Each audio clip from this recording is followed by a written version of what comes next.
Kinasuhan ng DPWH ang mga dating opisyal at contractors kaugnay sa mga maanumalyang flood control project sa bansa. Hiniling din ng DPWH sa PRC na tanggalan ng lisensya ang mga dawit na opisyal.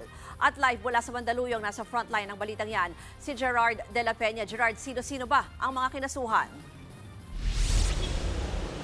Ruth, kasama nga sa mga nakasuhan ay yung mga construction company katulad ng St. Timothy, Sims, Wawaw, IM at Sunwest. Kanina nga ay nagsampa ng kaso ang DPWH sa Philippine Competition Commission laban sa mga kumpanyang ito dahil sa umunay pagmamanipula ng mga ito sa bidding ng mga government projects.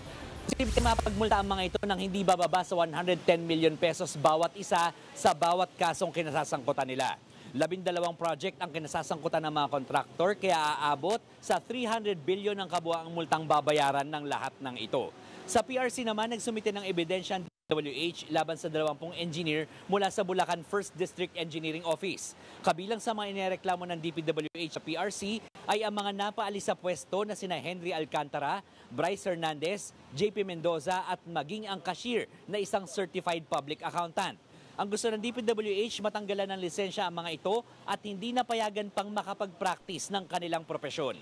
Bibigyan naman daw ng PRC ang mga inireklamo ng sapat na panahon para makapagbigay ng kanilang panig. Pumirma rin ang kasunduan ng DPWH kasama ang PRC para sa pagpapalitan ng impormasyon para mapabilis ang proseso ng revocation ng professional licenses at gayon din maiwasan ang maling gawain ng mga professional sa hanay ng DPWH. Pakinggan natin ang pahayag ni Public Works Secretary Vince Dizon. Kasi lahat ng profesyon, meron niyang code of ethics, code of conduct. And clearly, itong mga ginawa na ito is a clear violation of those ethical standards and code of conduct. Dahil pagnanakaw ito, kasabwat sila sa pagnanakaw ng pera ng tao at kailangan managot sila doon. Ruth, bukod nga dito ay pina-freeze din ng mga otoridad ang mga assets ng mga diskaya, partikular na yung real estate assets nila. Aabot ang halaga ng ito sa humigit kumulang 1 billion pesos. Kailangan daw ipa-freeze yung mga ito para hindi ito maibenta habang gumugulong ang mga investigasyon.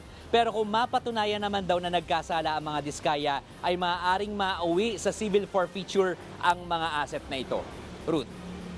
Yan po ang Express Report ni Gerard de la Peña. Mga kapatid, Ruth Cabalco, para sa mabilis na pasada ng mga balitang dapat niyong malaman, mag-follow at mag-subscribe sa social media pages ng News 5.